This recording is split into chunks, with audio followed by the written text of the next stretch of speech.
The first chapter will be lead collection. This is kind of the goal that Sleeknote was born to do, to collect more emails on your site.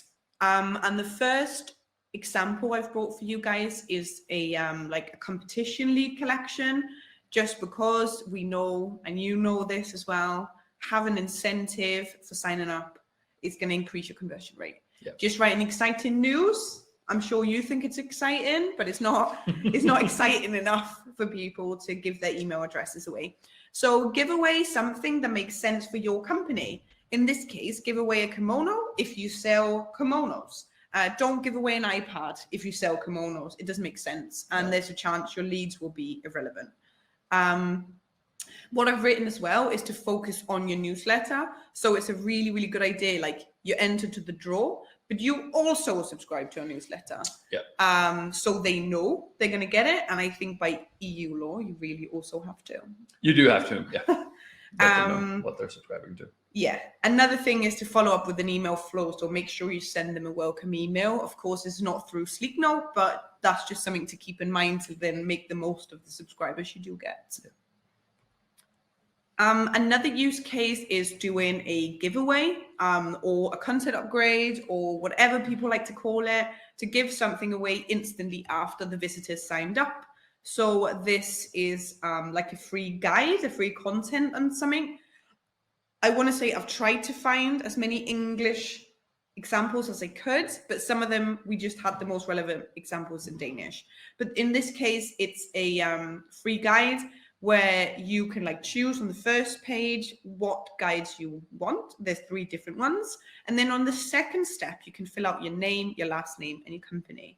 So what's really cool about a multi-step form is that you're able to enrich your data as much as you want. And if they then decide to not fill out the form on step 2 or step 3 or step 4, whatever, then you still get the data they have filled out. So you don't lose anything. No. It's just question of how much you want to push it.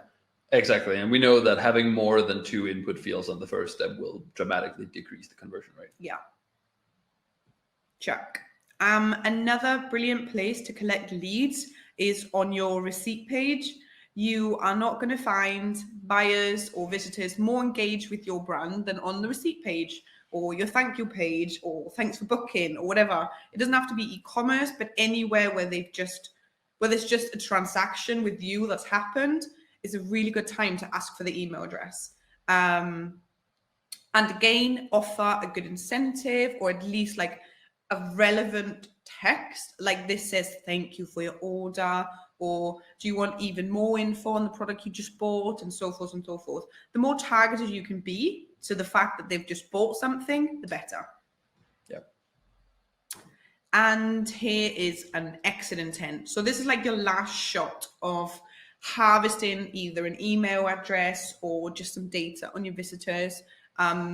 We've had a webinar earlier today, same slides in Danish, where Peter used example that you can do a survey as well, asking why are they leaving?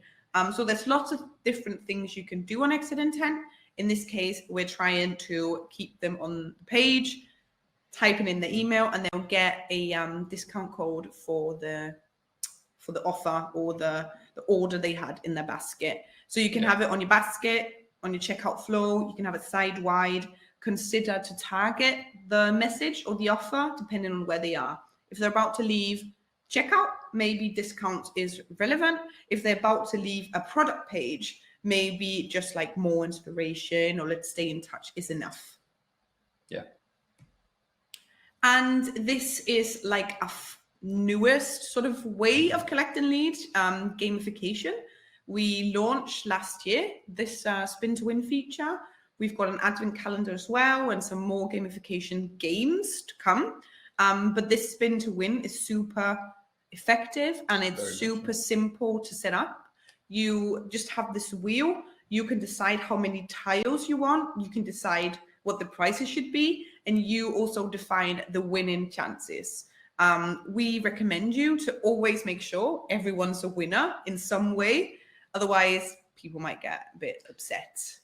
Yeah, and they have already given their email address, so the transaction has happened. So just having it say bummer is not what's going to encourage them to buy going forward. Yeah. But a lot of people go with a static giveaway percentage, like we get 10% discount on our shop for signing up. Turn it into a wheel. You can even vary the percentages, have a few 5, 10, maybe even a 15 or something. And you'll pretty much end up with more leads at the same price, or maybe even cheaper if you do vary the percentages a bit. Yeah. And this one is called receive offer. So if you have any complex products or any very expensive products, or any products that sort of where you have to tailor a package to sell it, have a sleek box to say, get an offer on this this product, or we'll tailor a solution for you. And then just be sure to have this on relevant products. In this case, it's get an offer on your new company car. It's leasing, I think. So of course, that's on all the cars they know are typically company cars, leasing cars. So the more targeted you can be with this, the better. If it's for plants, have a sleek box with plants in. And then if you do it for different products, ideally, then use different images and a different message. Yeah. Sure. So product promotion is another thing that we see more and more sleek boxes do. Here you're not gathering any information from the user, but you're trying to guide them around your site and get them to a specific again, product in this case. There are several ways of going about it. Like this is the easy way of doing it, so it doesn't require any third-party software like Clerk or Hello Retail or Raptor or something. But you essentially just fill in either an image, a bit of text, could be a link button to the specific product you want to sell. Here we've done it as a sidebar that'll populate what's nowadays mostly a bit of empty space on the side of a web page. And again, you can help push the customers in that direction. And what you then choose to do, whether it's products that you have left over in stock that you want to get rid of, and that's why you promote them, or you keep it relevant to specific product categories. So if you're looking at shoes, you might want to sell socks with that, or however you match it with what fits your product line. That's essentially up to you. And again, you're not relying on someone else to pick the products for you. So same can be done here if you want to like upsell a bit. In the case here, you're looking at probably something like the dining hardware, let's say plates or whatever, and you then want to buy a tablecloth to it. The example we had in the Danish one was a pet store selling like dog tags, giving free engravings, and of course, drawing attention to that on that specific product can help you upsell it. And it's an easy way to just create a bit of flair on the website, essentially, so it's not so static. Mm-hmm. Right, countdown timers or anything that is time limited, letting the user know that this is not something that's going to be here in 2 days, 3 days, a week, will of course incentivize them to move on it. It doesn't have to be in a lead generation capacity either, but in this case, for instance, this shop is running a week's long offer on pants. You can then choose whether you want to see male or female clothing, and you have the timer counting the offer down. I would again typically just show this once, don't have a teaser or anything on it. Once you've seen it, you've either interacted with it or not, but you've gotten the message. Mm-hmm. Yeah.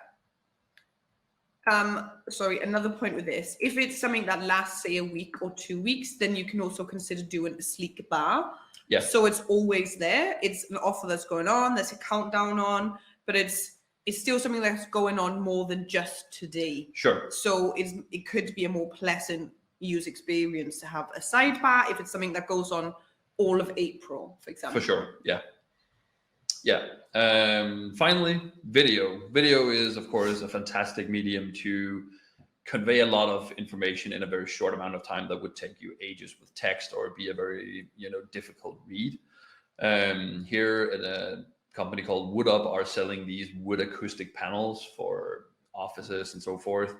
And they give a really quick walkthrough of like what they do and the different sizes there are, and then gets you to order a sample package. And they're having great results with something like this. Implementing the video is really easy. Upload it to YouTube. Doesn't have to be a public video. It can be hidden. We can still show it. And And then we don't add any unnecessary load to your site. It's just streamed directly from YouTube. You don't have to host the video yourself either. And there's been a bit of debate whether or not video should be in the advanced part, because really you need to have a video. But we decided to include it in the beginner one because these days, even if you don't have a professional setup or anything, shoot a really fast size guide with your phone and upload it. Any video will give like extra value if you can just show someone showing how to measure themselves to find the right size or whatever. Exactly. So it's not that hard to make an okay video that's going to add a lot of extra value. It doesn't have to be high production value at all. And again, you get great shots with a standard phone nowadays. Like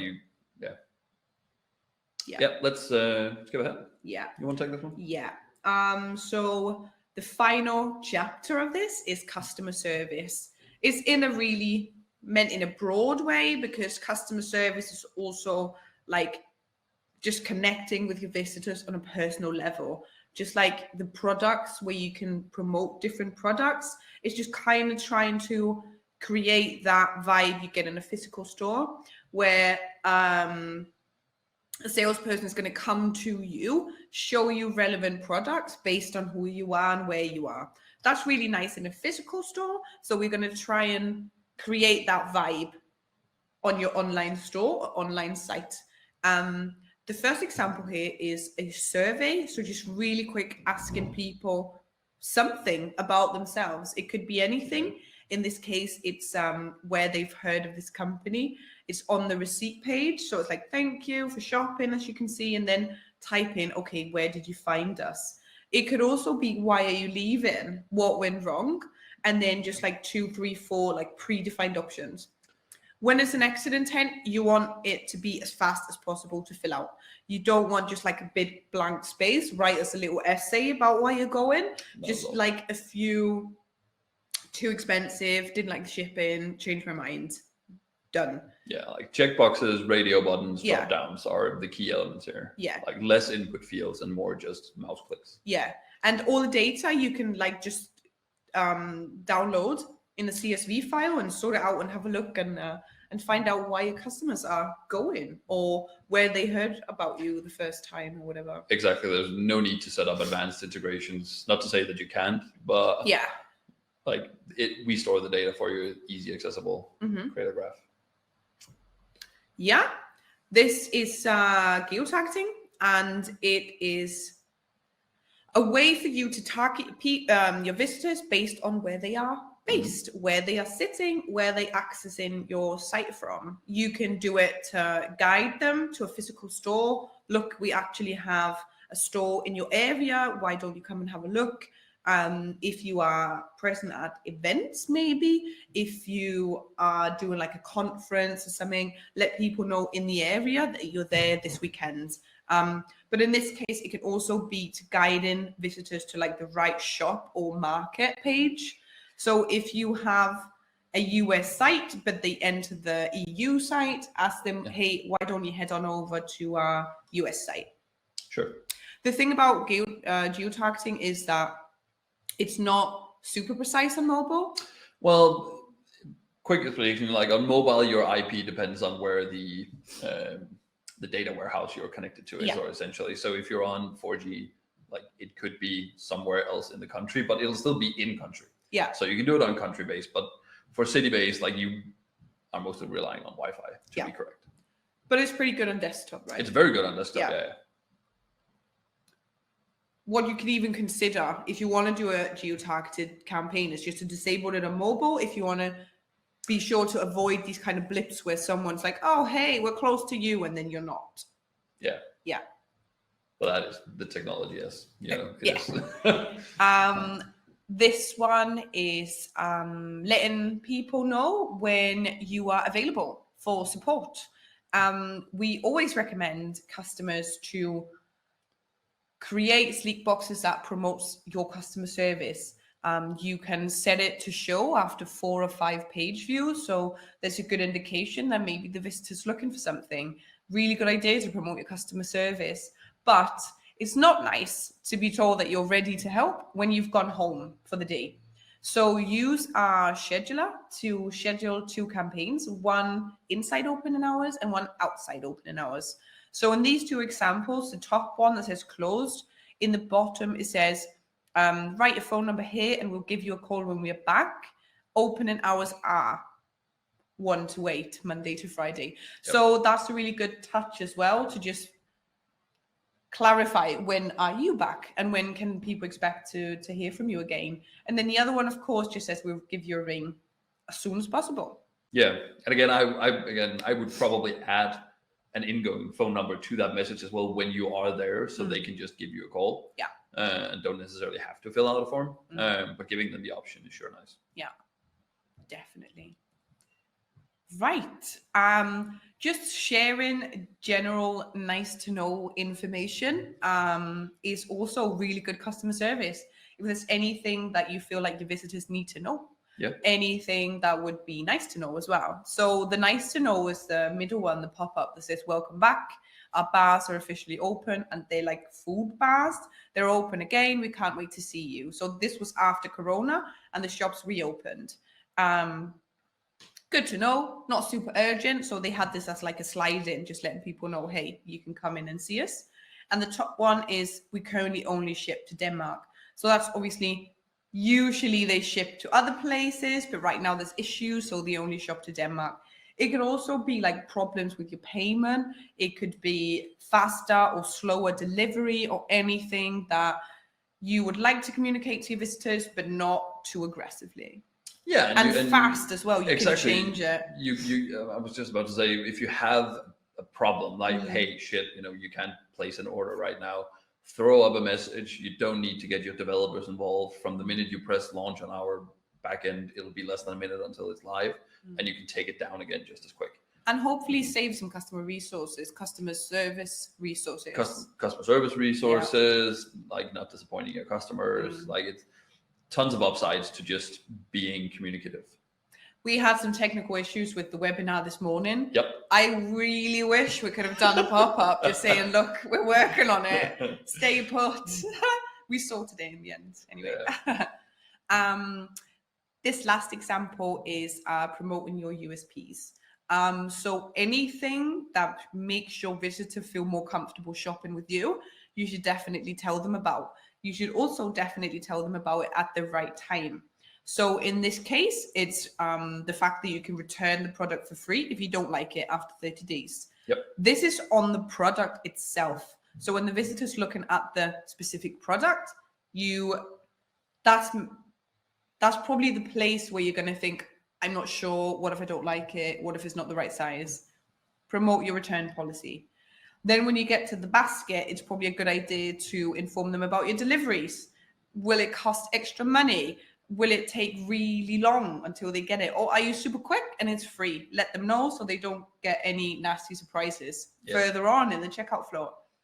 And then on the checkout flow, if they're on the way to leave, maybe promote either customer service, but it could also just be like, don't worry, again, return policy, anything useful that might keep them on your page and finalizing the purchase. Exactly. Getting it pushed through, whatever that thing might be. And it'll vary for each of you depending on your business. And you know that better than us, what, would work for you specifically. But like for this one, like you said, this was anodyne, right? Yeah. So, like t-shirts that help your posture and so on. I think could definitely be one thing where it's like, if I get the wrong size or whatever. So yeah, awesome to see something like that. Yeah. So as you've probably figured by now, all of these are like buyer's journey focused. Yeah. And that is our thing in Sleek Note. We want to teach you how to have strategic messages for every point of the buyer's journey, both to sell more, but also just to make people have a really pleasant visit on your site. But it's also saving you development time, design time. As much time as you can get, so you can then spend on something productive again, like making even more money. That's nice. This one is a multi-step campaign where on the second step, it's actually a custom code, Calendly link. So what's really cool about this is you sign up for a free demo. On the first step, you get all the usual things you need to fill out. What I just want to mention about this one is that it's triggered on click. Yeah. So you click a book demo button to get this form. If this was a form that's just slides in, I would highly recommend doing more steps. So it's first name and maybe email, and then on the next one, it's last name, company name, phone, and so forth, because otherwise it'll be too many input fields on the first step. But because it's click trigger, it's fine, it's all good. People want to book a free demo. Exactly. On the next step, they can then book the demo directly through the Calendly link, which is super handy because previously this company just got the first request. They had to email them back saying, hey, when are you good to get a demo? People wouldn't respond. Leads lost. That's the worst. So we kind of fix that by doing a custom code Calendly link. Yep. What's cool about the custom code field or element is that you can embed anything.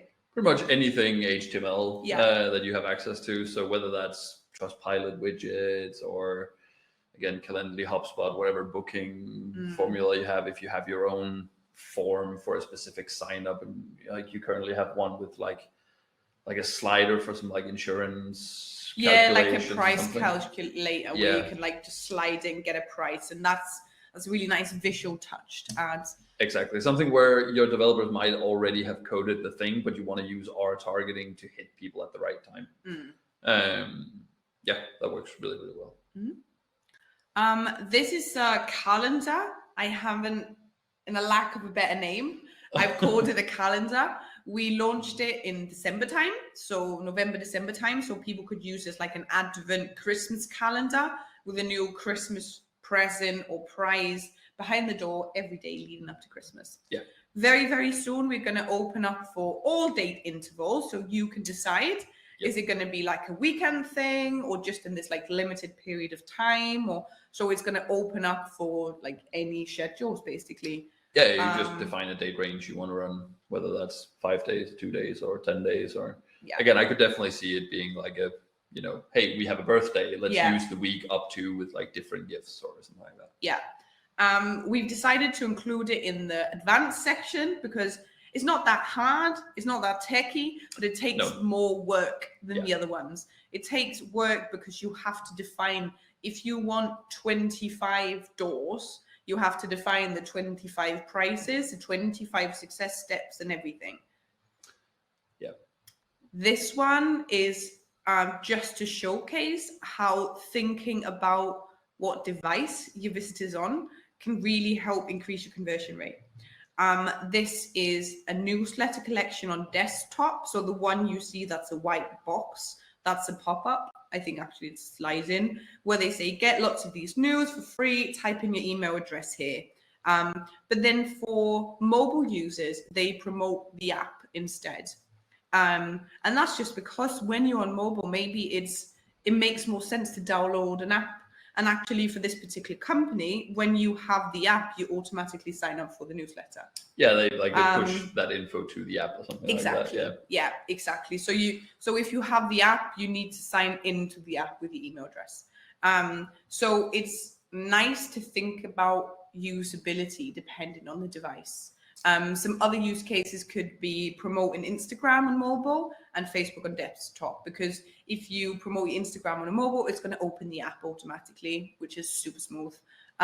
It could also be you do exit intent on your desktop. As we all know, there's no such thing on mobile. How on earth are we going to know that a physical finger is moving in front of us to close a tab? So maybe high time is a better sort of estimate on someone who's about to leave because they're stuck. It could also be a sleek bar collecting leads on mobile, because the sleek bar lead collection on mobile acts really nice because it kind of has a toggler. So it goes up and it goes down and you can have a top and bottom. So that's super nice. Yeah. And then have a centered lead collection on desktop. Exactly. And you can, like, we're going to get to that now with SiteData, but with the download buttons for Google or App Store, whatever, you can actually differentiate that a bit. So which brings us to to that exact slide. Oh, fantastic. I thought it was later, but yeah. So in this case, if you do know which platform the user is on, and this data is available through stuff like the user agent in the browser. You might even already track it in Google Tag Manager. You can send that data to us just like you would Tag Manager's data layer. We have a bucket we then call SiteData. So if you know, well, this guy is on Android, you send us a variable with system equals Android or something like that, and then use that as the rule for which of these two campaigns should then show. So you're essentially just giving them a download button that'll work for their device rather than the option of having to choose the right store like you would on desktop. Yep. I was wondering if maybe you could just explain a little bit about the background of SiteData if anyone hasn't quite tried it yet. Sure. So it originally started with us actually just wanting to look into Tag Manager's data layer because a lot of people were using Tag Manager and still are. The problem with that is that the data layer is not persistent, so it clears on every page load. So we created our own bucket that you can then send data to that's session persistent. So we keep the data for the entire session and you get to push to it whenever you want. Again, this can be done directly in your HTML or it can be done using a tool. It's essentially up to you and where you have your data. And it can be any data you push, whether that's a basket value, again, a user agent, or whether a user is logged into your website. Pretty much any data that's not publicly available in the browser that we can just see, but that you want to use in some fashion. And it's just like a tag or a script that you need to implement. It's a little single line of code essentially that opens the bucket, and then you have one line of code that then pushes the value. Of course, with this, you might need a bit of help from a developer in your company to figure out like where do I have the data and where do I need to grab it from. Especially if you're not using something like GTM where you might have it as a standard variable. But then once you have this running, like there's essentially no maintenance on it. It just works. And again, using it as a rule for which campaign to show is only step one. Once we get to a few of the next slides here, we'll look at other ways to use the data that you actually send to SiteData. Try clicking next here. Let's see what we get to. So here it is exactly taking that data and then sending it with a lead to your ESP. GF is a insurance company here in Denmark. The campaign they're running here is asking for a price on car insurance. They know you're looking at a specific type of car based on what you've clicked through on the website. So, is it a van? Is it a sedan or whatever? They send the car type to SiteData, and then using the formula that you see here, they then send that to a field called description in their backend. So that when the insurance agent calls up the customer and says, hey, you wanted a quote for this, they can get someone who has a specialty within that. But again, this could be any info that you have on the customer that could be relevant to it going forward.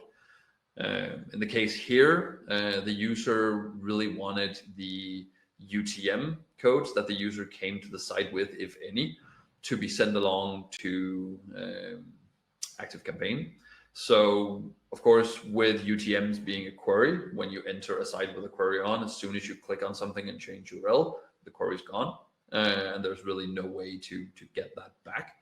So we created a small script for them that essentially takes and checks the URL if there is any UTM tags, sends that info to SiteData. We then keep that for the entire session. They then sign up through this campaign maybe 5, 10, 15 page loads later. And we then still have the information that we can send along so that they know, well, this user came from this specific Facebook campaign or whatever the case might be. For a bit of personalization, again, if you know info about your user, use that to your advantage. In this case, this online media, they have articles that are free. They have articles that require a paid subscription. So they set up SiteData with 3 different variables here. One of them is called logged in, and they then say, well, if you are logged in that case, you will already have a subscription, then you shouldn't see this campaign because it makes no sense to pitch this to you. But if you're not logged in and you are on a logged article, which is indicated by this logged MB, and have seen a minimum of 2 of these articles, then it can show. So again, I like the fact that they're not just throwing it in your face on the first locked article you get to, but that they wait a bit and see, okay, is this actually someone who's looking at multiples of these, and do we need to push the fact that you actually need a subscription? You could even start experimenting in this case with like then showing a different, more aggressive message after 4 visits to locked articles, or aren't you sick of meeting locked articles now? Yeah. Buy a bloody, buy exactly. a subscription. Vary the copy a bit, or Yeah. even just run a split test and see, well, does it work better if we target this after 2 or 3 pages? Yeah. Like, there's a ton of testing that can be done to figure out like when's the optimal time to hit people. And it doesn't have to be locked articles. It could be someone who's visited 4 specific product pages. Do they need a guide? Do they need customer service? It's just to kind of say you can really hit people at the right time. Definitely. Using SiteData. Yeah. It just requires that, that this data you have, that you track it in some way, shape, or form. Yeah. So here we have one where, again, they look at the basket value and then say, if it is greater than a certain amount, then we show this campaign. In this case, like if you buy for 1,200 Danish crowns, you then get a free sample of a product. But they only want to show it to people who are already kind of close to it. So it doesn't really make sense if you've added something for like 60 kroner to the basket, that you then say, well, you should add for 1,200 to get something. But once you're in the like 700 to 800, well, then you can get a bit of extra sales that way.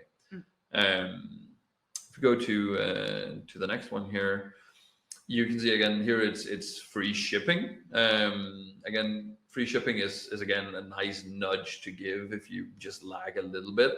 And again, you can vary these events. So let's say you give free shipping at 300 Danish crowns. Well, once people are close to that, you can show this. But again, then if they get closer to 800, 1,000, you might want to give a product instead, so that the offer you give varies on the amount they're buying for, essentially, so that it'll be a positive thing for them as well to actually have bought a lot.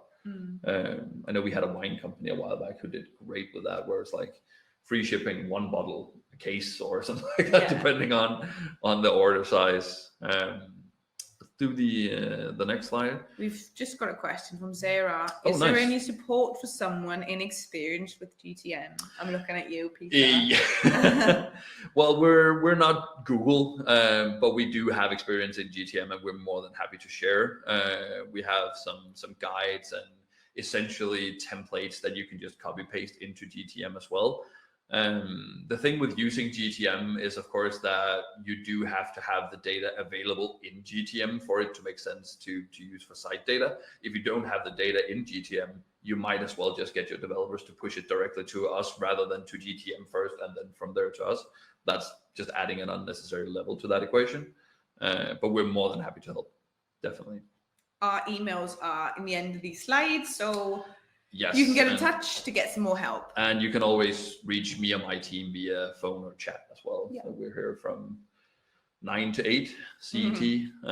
So depending on where you are in the world, that might shift a bit, but we should cover pretty much every time zone in some way, shape, or form. So again, we're continuing our little basket value experiment here, and rather than saying you need this amount to get something, here we're actually saying like this is what you are missing to get something. So giving them the exact amount they need to add back to the basket. There are different ways of doing it. In the case you're seeing here, they calculated the missing amount on their side, the client side, and then send us the number, and we're then just populating the number into the campaign. They're only showing it for people who are close to the limit, again, as to not cause a lot of friction. So in this case, you have to be above 29.99, but below the 3,500, that's the limit. Of course, again, it would be silly if they had for 100 Danish crowns and then saying you just need another 3,400. Like, it's not just. But we've added the option now to use like standard Excel formulas in this SiteData code. So you could essentially say, in this case, if you just send us the basket value, you could do 3,500 minus what's in the basket and then have it show the result. So you don't have to do the calculation. This is really super cool. It is really cool. And I know that more and more of these like formulas are being added, and of course we add them to the article on our help center, which is help.sleeknote.com. I highly recommend that people go have a look at some of the stuff on there as well. It's a lot of good, like easy accessible information on what you can do. Another thing, just about merge tags. Sure. Is that, of course, you can do the SiteData one that taps into SiteData and then changes the text, but we also have like some built-in ones, don't we? We do have With standard day, merge tags. Month. Day, week, month. Country, I think is on there as well. Might be a bit of currency or something as well. Yeah. But yeah, they're in, when you go to the text editor, there's a drop down with merge tags that can just throw it in. We use it a bit on our own site as well. Yeah. For instance, if we know who you are when you visit our site, we'll have a small campaign that says Sleek Note plus and then your company name and equals a heart or something like that, to try to personalize the user experience a bit, and I think that adds a lot of value. Of course.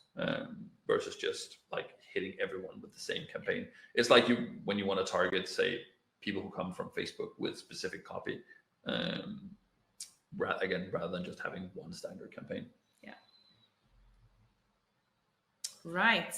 Moving on to embedded campaigns. So embedded campaigns is like our new position almost. Yeah. And embedded campaigns can be embedded into the website itself. Yes. It's a very precise title we've given it. You can embed them on your site, and you can embed them any way you want, to kind of create this very native looking message area. Just like in this picture, there's like a 20% extra off this style right now. That's actually a pop-up. It just doesn't pop. No. They've even added a little countdown timer in it.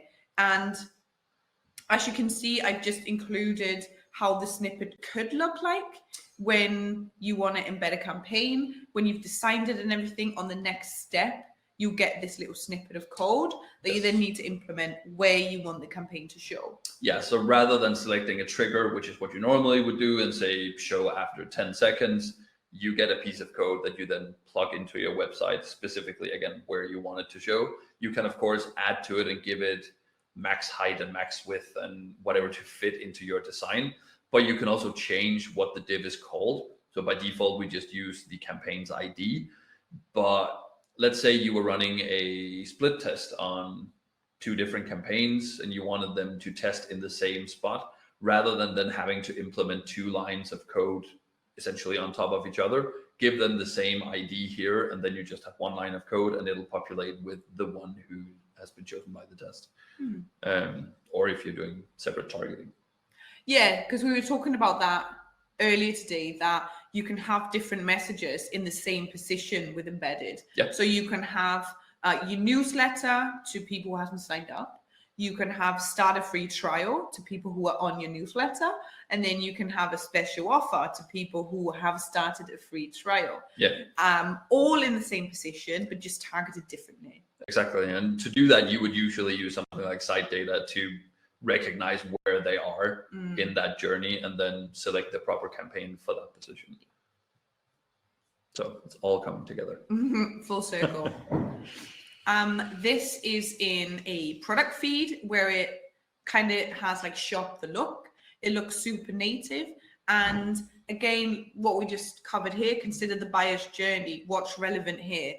In this case, or any e-commerce shop really, it would be super cool to do like a shop the look thing. So a picture of a guy wearing a really cool outfit, like Peter, shop the sweatshirt here, shop the trousers here. The Sleek Note merch. Yeah, get the Sleek Note merch.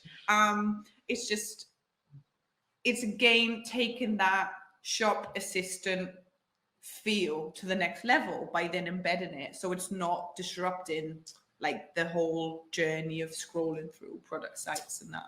Yeah, and like we had a lot of people ask for some like stuff like, do you do landing pages specifically? And I was like, no, that was not our product. But now you could essentially create a landing page, just create an empty page on your website, create a Sleek Note campaign, throw it into that site, and you can then essentially link to the campaign in an email or something by just linking to the URL of that site.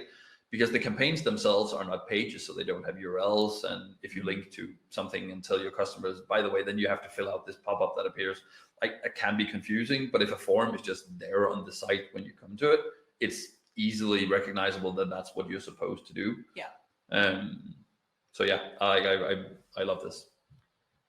And that is kind of an example of what we just spoke about, because in this specific case, these guys sell insurances, and they have all of these calculators online where you can calculate a insurance price. Some of the products, some of the different insurances don't have this calculator.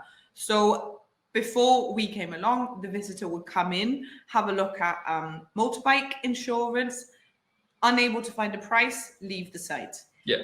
Now we've done like an embedded campaign contact form where they can then type in their information if they want to find out how much this insurance is. And I'm guessing it's because it's really expensive to build these calculator flows, because there needs to be a whole team of salespeople attached to it in the end. So this is actually like a much easier, much cheaper way to collect leads they would have otherwise lost on this page. Yeah, and just getting that form on the site, again, it's easy for a marketeer or a salesperson to build the form and then just telling a developer, hey, I need this snippet of code here, or maybe even have the ability to implement it themselves, rather than having to, get your developer to actually build and design and then implement. And it's saving a lot of time and effort on people who could be essentially spent on something better. Mm-hmm. Yep. And this is actually an embedded that's been a landing page.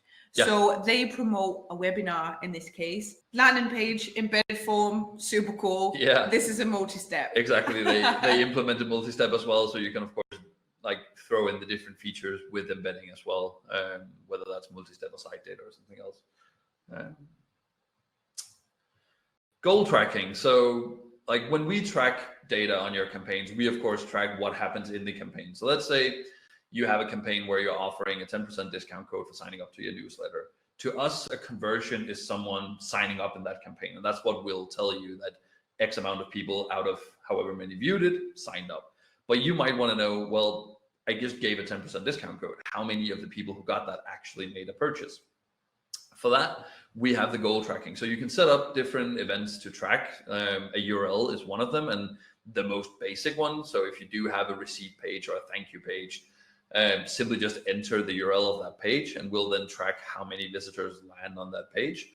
And then you can compare that data to your different campaigns. You don't create goals for a specific campaign, but a goal is an overall thing that can then be compared to any campaign.